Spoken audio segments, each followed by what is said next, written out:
Hi friends, welcome to my channel. హనుమంతుడు నిష్కల్మషమైన రామభక్తికి ప్రతీక. పిలిచినదే తడువుగా పలికే దైవమైన రామనామం వినిపిస్తే ఎంతగా మైమరిచిపోతాడో. కాపాడు తండ్రి అంటూ భక్తులు పిలిస్తే అంతగా పరిగెత్తుకుంటూ వచ్చేస్తాడు. తెలంగాణ రాష్ట్రంలో మహాశక్తివంతమైన హనుమంతుడి ఆలయాలు ఎన్నో ఉన్నాయి. వాటిలో స్వామి పిలిస్తే పలికే దైవంగా, భక్తుల పాలిట కల్పవృక్షంగా, స్వయంభూ మూర్తిగా విరాజిల్లుతూ ఉన్న అదే హైదరాబాద్లోని కర్మన్ఘట్ ధ్యానాంజనేయ స్వామి ఆలయము. మనం ఇప్పుడు ఈ ఆలయ విశేషాలను తెలుసుకుందాము. మీరు మాత్రం వీడియో చివరిదాకా చూడండి. అలాగే నచ్చితే లైక్ చేయండి, షేర్ చేయండి, కామెంట్ చేయండి. మరిన్ని అప్డేట్స్ కోసం మన ఛానల్ సబ్స్క్రైబ్ చేసుకోండి. ఇది రంగారెడ్డి జిల్లా సరూర్ నగర్ మండలంలో ఉన్న అత్యంత మహిమాన్వితమైన కర్మన్ఘట్ ఆలయము. భక్తుల కొంగు బంగారంగా విరాజిల్లుతూ ఉన్న ధ్యాన ఆంజనేయ స్వామి ఆలయమై ఉడిదిల్లుతుంది. గోల్కొండ కోటను ఆక్రమించిన ఔరంగజేబును తరిమికొట్టిన సందర్భంలో స్వామివారు పలికిన పలుకులే ఈ ప్రాంతం యొక్క పేరుగా స్థిరపడిపోయాయి. తెలుగు నేల మీద ఉన్న ఆలయాలన్నింటినీ ధ్వంసం చేయడానికి స్వయంగా ఔరంగజేబే రంగంలోకి దిగి వచ్చిన ఈ ఆలయంలోనికి అడుగు కూడా పెట్టలేకపోయాడు అంటే స్వామివారి మహిమ ఎంతటిదో అర్థం చేసుకోవచ్చు. కర్మన్ఘట్ అంటే మనసును దిటవు చేసుకో అని అర్థము. ఈ పేరు మీదగానే ఈ ప్రాంతానికి కర్మన్ఘట్ అన్న పేరు స్థిరపడిపోయింది అని మనకు చరిత్ర చెప్తుంది. 1143 ప్రాంతంలో ఈ ఆలయాన్ని కాకతీయ ప్రభువు అయిన రెండో ప్రతాపరుద్రుడు నిర్మించినట్లుగా చరిత్ర చెప్తూ ఉంది. 12వ శతాబ్దంలో ఔరంగజేబు గోల్కొండ కోటను ఆక్రమించుకున్న తర్వాత దేశంలోని ఆలయాలన్నింటినీ కూడా ధ్వంసం చేయడానికి ప్రయత్నించాడు. ఆ సందర్భంలో ఔరంగజేబ్ సైన్యంతో పాటుగా కర్మన్ఘట్ ఆంజనేయ ఆలయం మీనికి దండెత్తి వచ్చినప్పుడు అసలు ఆయన అప్పుడు ఈ ఆలయంలోనికి ప్రవేశించలేకపోయాడట.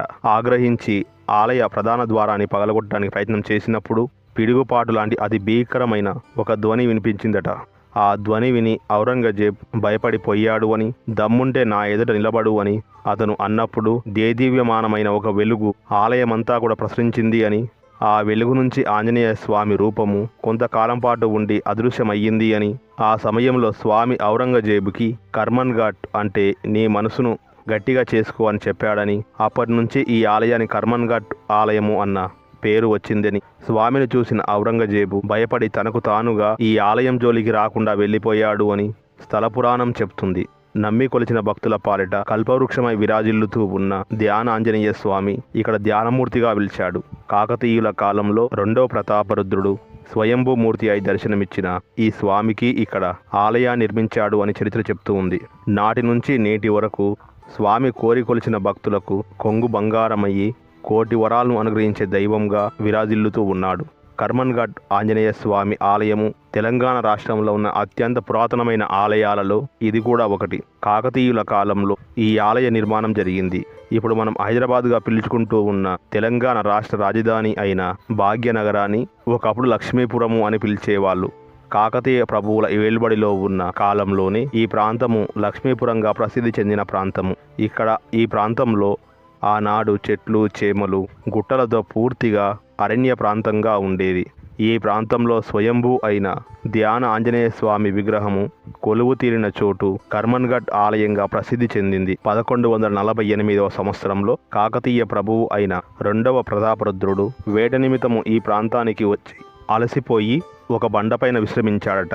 అక్కడ దగ్గరలో ఉన్న పొదల్లో నుంచి పులి గాండ్రింపు వినబడింది. రాజు ఆ గాండ్రింపు వినిపించిన ప్రాంతానికి దగ్గరికి వెళ్లే కొద్దీ ఆ గాండ్రింపు వినిపించడం ఆగిపోయింది. చాలాసేపు నిశితంగా గమనించిన ప్రతాపరుద్రుడు చేసేది ఏమీ లేక అక్కడే కూర్చుని కాసేపు ధ్యానం చేయగా ఆ పొదల్లో నుంచి రామనామం వినపడిందట. ఇక చాలు లేనాయన అన్న మాటలు కూడా ఆయనకు వినిపించాయట. ఆశ్చర్యపోయిన ఆ రాజు తీగలు పొదల్ని తొలగించి చూడగా అక్కడ ధ్యానముద్రలో ఉన్న ఆంజనేయ స్వామి విగ్రహము కనిపించిందట. ఆయన భక్తితో స్వామికి నమస్కరించుకుని తిరిగి కోటకు వెళ్ళిపోయాడట. స్వామి ఆ రోజు రాత్రి ప్రతాపరుద్రుడికి కలలో కనిపించి తాను కనిపించిన ప్రదేశంలో తనకొక ఆలయాన్ని నిర్మించమని, దానివల్ల రాజమంతా కూడా సుభిక్షంగా ఉంటుంది అని చెప్పాడట. ప్రతాపరుద్రుడు స్వామివారి ఆదేశాన్ని తలదాల్చి ఇక్కడ ఈ ఆలయాన్ని నిర్మింపజేసి నిత్య ధూపదీప నైవేద్యాలను ఏర్పాటు చేశారట. ఈ స్వామిని నిష్ఠగా సేవించిన భక్తులకు తీరని కోరికే లేదు అని చెప్తారు. ఈ స్వామివారికి 40 రోజుల పాటు ప్రదక్షిణ చేస్తే సంతాన ప్రాప్తి కలుగుతుంది అని భక్తులు నమ్ముతారు.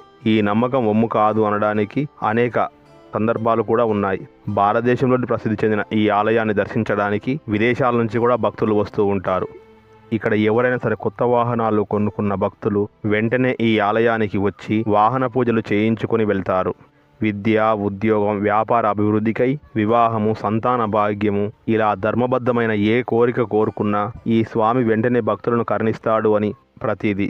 నిష్టగా స్వామిని నమ్మి కొలిచిన వారికి జీవితంలో ఎలాంటి బాధలు ఉండవు అని చెప్తారు. అందుకే ఈ ఆలయము ఈనాటికి కూడా భక్తుల కల్పవృక్షము అయిన అంజన్న నిలయంగా వర్ధిల్లుతూ ఉంది. ఈ ధ్యాన ఆంజనేయ స్వామిని దర్శించుకునేందుకు తెలంగాణ, ఆంధ్రప్రదేశ్, కర్ణాటక, మహారాష్ట్రాల నుంచే కాకుండా దేశ విదేశాల నుంచి సైతము ఈ ఆలయానికి భక్తులు తరలి వస్తూ ఉంటారు.